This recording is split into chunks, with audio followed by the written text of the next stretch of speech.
Assalamualaikum warahmatullahi wabarakatuh.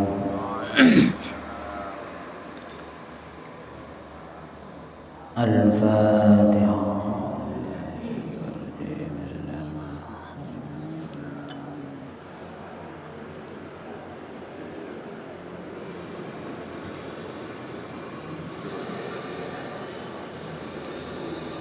Bismillahirrahmanirrahim. Qala al-muallif rahimahullahu ta'ala wa nafa'ana bi ulumihi fid dharain amin.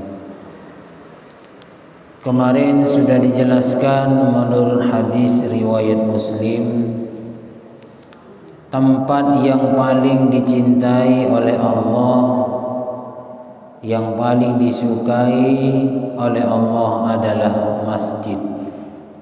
Di bumi ini tidak ada tempat lain yang lebih dicintai oleh Allah daripada masjid.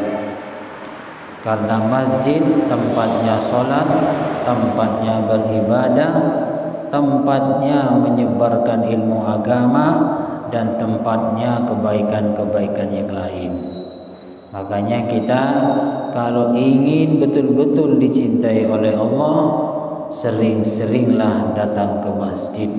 Karena masjid adalah tempat yang dicintai oleh Allah Subhanahu wa ta'ala. Berikutnya juga tempat yang paling dibenci oleh Allah adalah pasar. Karena pasar tempatnya setan sibuk menggoda manusia. Pasar tempatnya setan bertelur, sekaligus juga pasar tempatnya setan menetaskan telur-telurnya. Artinya kita kalau ke pasar jangan berlama-lama, sebentar saja, sesuaikan dengan kebutuhan. Dalam riwayat Muslim juga, kita ini diperintahkan untuk mudah mendoakan orang lain, sesama Islamnya, sesama mukminnya, dengan doa agar supaya saudara-saudara kita diampuni dosa-dosanya. Walaupun mereka sering menzalimi kita, membuat menjelek-jelekan kita atau ngerasani kita, kita tetap diperintah oleh Nabi Muhammad untuk mendoakan orang-orang yang telah menzalimi kita. Sekarang hadis yang nomor 27. Wa an Abi Mas'udin Al-Ansari radhiyallahu anhu qala an-nabiy sallallahu alaihi wasallam inna mimma adraka an-nas min kalamin nubuwwatil ula idza lam tastahi fasna' ma syi'ta, rawahul Bukhari. Nabi Muhammad bersabda, sesungguhnya sesuatu yang sampai kepada manusia, yang dicapai oleh manusia, yang disampaikan dari para nabi, itu adalah sebuah ungkapan idza lam tastahi fasna' ma syi'ta. Kalau tidak malu, maka lakukan apa yang kamu mau. Jadi kita ini sebenarnya bebas ya. Kalau dalam syarahnya itu dijelaskan begini, kalau kita ini tidak punya malu kepada Allah, tidak punya malu kepada Rasulullah, dan tidak punya malu kepada sesama manusia, maka lakukan apa yang kita lakukan. Terserah. Mau melakukan perkara halal boleh, perkara haram boleh, mau yang sunnah boleh, mau apa saja boleh, terserah. Tapi fa innahu majziyun alaihi, perbuatannya ada balasannya, itu aja. Jadi kita ini bebas mau melakukan apa saja, mau maksiat silakan, mau ibadah silakan, mau berbuat baik silakan, mau berbuat jelek silakan. Tapi semua itu nanti di akhirat ada balasannya. Yang baik dibalas baik, yang jelek dibalas jelek. Jangan berharap berbuat jelek menginginkan balasan baik. Jangan berharap nanam rumput akan tumbuh padi. Tidak mungkin itu. Mulai dari dulu sampai sekarang tidak ada ceritanya orang nanam rumput keluarnya padi. Tidak ada. Yang banyak adalah naman padi keluar rumput. Padinya keluar, rumputnya juga keluar. Jadi kita walaupun berbuat baik, pasti ada saja yang mengatakan jelek. Kita beribadah baik-baik, masih dikatakan jelek. Tapi kalau berbuat jelek, jangan dikira kita dalam sedang beribadah. Tidak ada. Kalau ada berarti tak kena akal itu. Ada orang maksiat dibilang ibadah. Hadis berikutnya yang 38, wa ani bin Mas'ud radhiyallahu anhu qala Nabi sallallahu alaihi wasallam awwal ma yuqda bainan nasi yaumal qiyamah fid dima'i muttafaqun alaih. Kata Nabi, sesuatu yang dihukumi atau sesuatu yang diperiksa nanti di hari kiamat yang berhubungan dengan sesama manusia adalah urusan ad-dima, darah, soal bunuh-membunuh.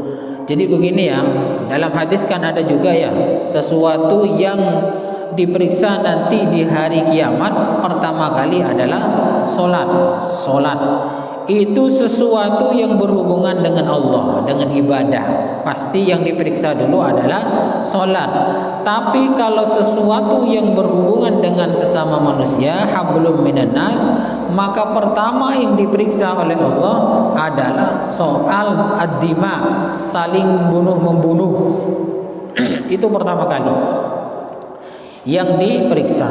Jadi tidak ada pertentangan dengan hadis sebelumnya, yaitu solat pertama kali yang diperiksa. Nah, itu berhubungan dengan hablum minallah, berhubungan dengan Allah. Pasti solat yang diperiksa dulu. Tapi kalau berhubungan dengan sesama manusia, maka manusia yang diperiksa adalah soal bunuh-membunuh. Jadi kalau belum pernah membunuh, insya Allah tidak akan ada diperiksa soal bunuh-membunuh. Soal carok, perang bersaudara, atau perang sesama Islamnya merebutkan kekuasaan. Hadis yang nomor 39, wa an Aisyah radhiyallahu anha qalat qala Rasulullah sallallahu alaihi wasallam khuliqatil malaikatu min nurin. Kata Nabi, malaikat itu terbuat dari nur. Nah, di sini di syarahnya dijelaskan malaikat itu terbuat dari nur, dan malaikat itu bisa berbentuk macam-macam. Ada yang malaikat itu ketika menurunkan wahyu berbentuk seperti manusia. Ada juga ceritanya Nabi Lut yang mau dikasih azab itu sebelum itu didatangi oleh dua malaikat yang tampan sekali. Itu sebenarnya malaikat cuman berbentuk manusia. Jadi makhluk yang halus adalah makhluk yang terbuat dari nur, yaitu diantaranya malaikat. Wa khuliqal jannu min marijim min nar. Sedangkan jin itu terbuat dari apa ya? Panasnya api yang sangat panas itu. Itulah bahan bakunya jin. Jin ini termasuk juga setan ya. Setan juga termasuk jin, terbuat dari api. Terbuat dari api. Makanya setan itu dan jin seringkali menggoda untuk ngajak masuk neraka, karena bawaannya memang bawaan neraka. Jadi kita itu digoda agar supaya ikut-ikutan nanti masuk neraka. Wa khuliqa Adamu mimma wusifa lakum. Nah, sedangkan Adam itu diciptakan dari sesuatu yang sudah disifatkan kepada kalian. Artinya apa? Dari lempung. Lempung itu tanah liat atau lumpur. Ada airnya, ada tanahnya, lembut. bukan terbuat dari tanah yang keras, itu bukan, dari tanah lembut atau lempung, celot ya, celot. Jadi kita ini sebenarnya terbuat dari celot. Buktinya apa? Buktinya coba, ketika kita itu gosok punggung atau tangan, pasti keluar kayak tanah ya, Maduranya itu terbengkal ya, terbengkal. Itu bukti bahwa kita manusia itu terbuat dari tanah. Makanya tidak usah sombong-sombong, biasa aja. Kita sebagai manusia dibuat dari barang yang diinjak-injak oleh manusia yang lain. Kalau masih sombong berarti kena sabotase atau kena gangguan dari makhluk yang dibuat dari api, yaitu jin atau setan. Hadis yang nomor 40, wa anha radhiyallahu anha qalat kana khuluqu nabiyillah sallallahu alaihi wasallam al-Qur'an. Kata Nabi Muhammad, kata Siti Aisyah, Nabi Muhammad itu akhlaknya seperti Al-Qur'an. Jadi Al-Qur'an itu adalah akhlaknya Nabi Muhammad. Kalau kita ya mungkin ada yang sama dengan akhlaknya Nabi Muhammad, cuman insya Allah juga banyak yang berbeda dengan akhlaknya Nabi Muhammad. Nabi Muhammad akhlaknya itu pemaaf, tidak banyak bicara kalau tidak ada manfaatnya. Nah, kita sebagai manusia, sebagai umatnya harus mengikuti walaupun tidak 100%. Ya, coba-cobalah sabar-sabar sedikit. Ya, menjauh dari maksiat. Ya, berusaha untuk menekan hawa nafsu. Hadis yang ke-41, wa anha, dari Siti Aisyah juga. Qala Rasulullah sallallahu alaihi wasallam, man ahabba liqa Allah ahabba Allah liqa'ahu. Barang siapa yang senang untuk bertemu Allah, Allah juga senang bertemu dengan dirinya. Ini maksudnya apa? Kalau kita itu senang beribadah kepada Allah, Allah juga senang melihat kita. Jadi kalau kita ini datang ke masjid, itu tanda senang kepada Allah. Allah juga senang untuk memberikan pahala. Dan perlu diketahui ya, gini ya, semua apa yang kita lakukan, terutamanya di masjid, tempat yang paling utama menurut Allah, itu menjadi saksi. Makanya sering-seringlah ke masjid. Apa ibadah atau sholat berjamaah, sering-seringlah ke masjid. Begini, mulai dari rumah mau datang ke masjid karena mau datang ke tempat yang paling dicintai oleh Allah. Semua yang melekat kepada diri kita nanti menjadi saksi bahwa kita adalah orang yang senang bertemu Allah di masjid. Contoh, sandal ya. Ini biar kita itu tambah semangat untuk datang ke masjid ya. Sandal yang dipakai mulai dari rumahnya sampai ke masjid besok akan bersaksi bahwa kita adalah orang yang ahli masjid. Itu sandal. Kedua, bumi yang kita injak mulai dari rumah sampai ke masjid, semuanya yang kita injak itu setiap hari, bahkan setiap 5 waktu, itu juga akan bersaksi bahwa kita adalah orang yang istiqomah datang ke masjid. Ini yang membuat kita ini pahalanya luar biasa. Makanya sering-seringlah ke masjid. Ketika masuk ke masjid, ini sudah masuk masjid, tempat yang kita sujudi di masjid juga menjadi saksi bahwa kita menjadi orang yang gemar datang ke masjid. Yang pakai mic-nya juga jadi saksi. Yang pakai HP nyuting begini ini juga menjadi saksi di akhirat bahwa kita adalah orang-orang yang sering datang ke masjid. Nah, makanya sering-seringlah datang ke masjid, apalagi berjamaah 5 waktu. Insya Allah ini pertanda orang yang senang bertemu dengan Allah, Allah juga akan menyambutnya dengan senang bertemu dengan kita. Makanya sering-seringlah datang ke masjid biar kita ini betul-betul dicintai oleh Allah. Ya sekarang memang gak kelihatan, tapi orang yang betul-betul cinta akhirat pasti detail cara memahaminya. Jadi mulai dari rumah pakai sandal, pakai mukena, ruku, songko, sejadah semuanya itu menjadi saksi. Makanya yang dari jauh-jauh ini banyak saksinya nanti. Yang mungkin sepedanya jadi saksi, bekasnya sepedanya di jalan juga menjadi saksi bahwa kita sedang cinta kepada Allah, Allah juga akan cinta kepada kita. Sebaliknya, wa man kariha liqa'allahi karihallahu liqa'ahu. Barang siapa yang enggak suka bertemu dengan Allah, maka Allah juga tidak suka bertemu dengan kita ya. Tidak suka juga diajak ibadah alasan, diajak ke masjid macam-macam lah alasannya. Allah juga nggak suka ketemu sama orang begini, begitu. Nah bisa juga di sini adalah tidak sukanya itu ya bisa mencaci, bisa menggembosi perjuangan macam-macam, bisa seperti itu. Allah juga nggak suka. Faqultu ya Rasulullah akarahiyatal mauti. Apakah yang dimaksud tidak suka itu adalah enggak suka mati? Faqullana nakrahul mauta. Sedangkan kita memang enggak suka sama mati itu, menghindar semua. Itu sahabat bertanya. Qala laisa kadzalik. Bukan begitu ya. Bukan begitu, bukan kemudian tidak suka bertemu Allah, kemudian takut mati, bukan begitu.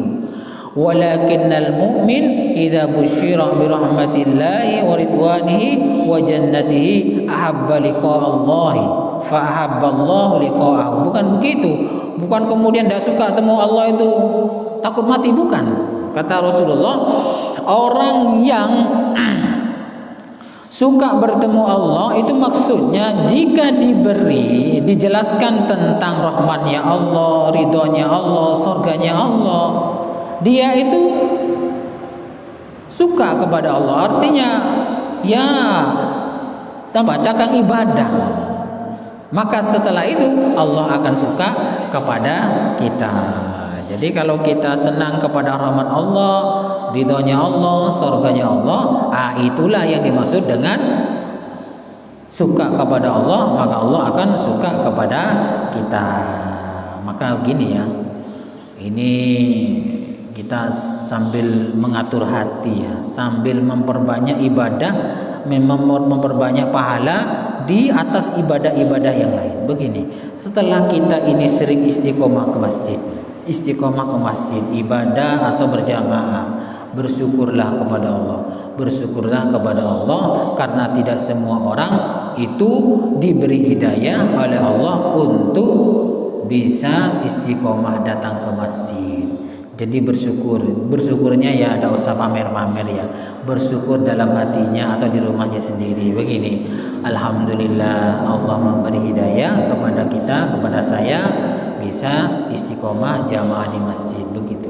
Maka pahalanya lebih banyak lagi. Apa? Pertama pahalanya ibadah, nomor dua pahalanya bersyukur. Allah makin senang lagi itu. Jadi bersyukur ya. Jadi yang kita lakukan hidayah yang diberikan oleh Allah disyukuri. Jangan begini ya. Di tempat rame-rame ngomong begini, alhamdulillah lah karena bisa istiqomah baca di masjid jangan ya, itu bisa riya itu. Enggak usah, sendiri aja di rumahnya atau di sini di dalam masjid. Dalam hati kita itu bersyukur, alhamdulillah diberi istiqomah, diberi hidayah oleh Allah, saya istiqomah berjamaah di masjid. Pahalanya makin banyak itu. Jadi kita ini harus detail-detail, harus rajin-rajin mensiasati ibadah kita. Jadi syukur betul kepada Allah. Alhamdulillah bisa istiqomah berjamaah di masjid, bisa pengajian di masjid istiqomah gitu. Allah Ta'ala makin senang itu. Ya tapi ingat loh ya, jangan usah pamer-pamer. Alhamdulillah ya. Alhamdulillah saya tuh setiap hari 5 waktu istiqomah jangan di masjid. Jangan ya, ini kan ngerusak ibadah ini. Ini namanya bisa-bisa riya ini ya, paham ya. Enggak usah, diam aja sendirian. Alhamdulillah Allah memberi hidayah kepada saya sehingga bisa istiqomah datang ke masjid. Begitu. Wah, tambah senang Allah Ta'ala. Tambah senang, tambah disyukuri, tambah senang. Sebab begini, tidak semua orang lah yang mendapatkan hidayah untuk rajin-rajin datang ke masjid. Tidak semuanya orang yang hanya pilihannya Allah Ta'ala yang dipilih untuk datang ke masjid. Jadi kalau sudah istiqomah, insya Allah kita ini sudah dipilih oleh Allah mendapatkan hidayah untuk datang ke tempat yang paling disukai oleh Allah, yaitu masjid. Bersyukurlah setiap hari itu, bersyukurlah. Jadi syukur itu bukan alhamdulillah, bukan makan saja ya, bukan habis makan, habis minum alhamdulillah, bukan itu saja ya. Kita bisa azan di masjid, kita bisa sholat di sini, istiqomah. Lah, ngomonglah baca alhamdulillah, bersyukur dalam hati, alhamdulillah bisa azan di masjid, alhamdulillah bisa pengajian di masjid, alhamdulillah bisa sholat berjamaah 5 waktu di masjid. Dalam hatinya saja lah ya, atau sendirian di rumahnya, tidak usah pamer-pamer alhamdulillah. Kemudian wa innal kafira idza busyira bi azabillahi wa sakhtihi kariha liqa Allah wa kariha Allah liqa'ahu, rawahu Muslim. Nah, di sini orang kafir ketika diceritakan tentang azabnya Allah, tentang murkanya Allah, mereka itu orang kafir bertemu dengan Allah enggan, takut, gitu. Karena apa? Karena takut disiksa. Jadi orang kafir begitu.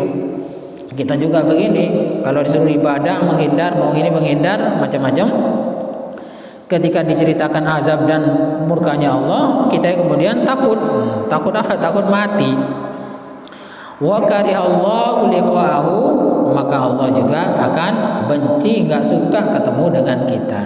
Ketemu-ketemunya langsung mencender ya, langsung menyiksa ya. Iya, makanya nanti Allah Ta'ala itu benci ya kita, apa yang enggak suka ketemu Allah, yang enggan beribadah, enggak suka bertemu dengan Allah, Allah juga enggak suka kepada kita. Nah, nanti di akhirat ketemu-ketemunya langsung lah, langsung main pukul wis, main cincang, main bakar karena sudah sama-sama tidak suka ya. Makanya kita ini betul-betul bersyukur. Ibadah apa saja ya, ibadah apa saja ya, bukan hanya ibadah di masjid saja, ibadah apa saja syukuri. Tidak semua orang bisa melakukan seperti itu. Tapi tidak usah ngomong-ngomong ya, oh alhamdulillah saya sudah istiqomah Tuhan, kemudian ngatapkan Quran 1 bulan 2 kali, pengajian kemana-mana saya datang, alhamdulillah wis hidayahnya Allah luar biasa. Tidak usah begitu ya, itu namanya bisa campur-campur ria. Itu tidak usah begitu, sendiri aja, sendiri di luarnya atau dalam hatinya. Insya Allah Allah makin cinta, semakin senang kepada kita. Cukup sekian dulu, kurang lebihnya saya mohon maaf. Mudah-mudahan bermanfaat. Wallahu a'lam bishawab. Al-Fatihah.